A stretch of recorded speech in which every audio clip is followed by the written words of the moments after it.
yours. And no, I'm not going to preach. Reagan says I preach at home all the time.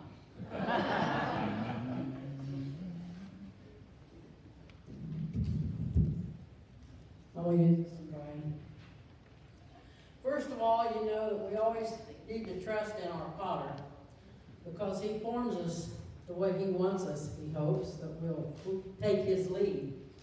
One day I was listening to a minister on the radio or TV, I don't know which now. And when I got through, this seems really loud to me. I don't know if it is out there or not, is it? Okay, they say it's not. Anyway, I wrote this little thing that I'm going to read to you today. It's called From Clay to a Teapot. A couple was looking around in an antique shop one day, and they found the most beautiful teacup. They purchased the cup and took it home with them. One day, the little cup started talking to them. You see, I have not always been this beautiful. One day, when I was just a piece of old, ugly clay, a potter came along and picked me from the shelf. He took me to the wheel and started turning it, and formed me from a ball of clay into a little cup, as you see me now.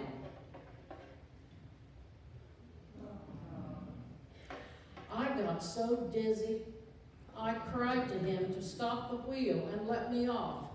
No, said the potter, I'm not finished with you yet. You see, this is what God is trying to tell us many times, and we have troubles, and we think we can do everything on our own. Yet he is trying to shape us for his kingdom. So the potter kept on working. I thought surely I could not go on. Well, that was not bad enough. He got me shaped like I am now, and then he put me in a furnace and baked me longer and longer than the first time. I was so hot and was getting sicker and sicker. I got hotter and hotter. Then I got so angry. I could hardly stand it. The more anger that swelled up in me, the more unpleasant my life was becoming. I think perhaps we are allowed to do things our own way sometime just to see how we will react. Will we ask for God's help or just plod along and get deeper and deeper in touch? Every once in a while, I would see him looking at me here in the furnace. I cried and cried to be let out. But there was no use. I wanted to just give up and go back to what I was, an old, ugly piece of clay. You guessed it, the potter just smiled at me and walked on. Little did I know that I was being tested to see how much heat I could take. You know that feeling? So I sat there fuming and being confused, depressed, and wanted to hide from the world. A little while later, he came and opened the door. Was I ever glad? By this time, I was wondering just what was to come next. Then he put me on a table, and I thought, finally, now I can rest and do my own thing. Not so. In a few minutes, he picked me up and started working with me again.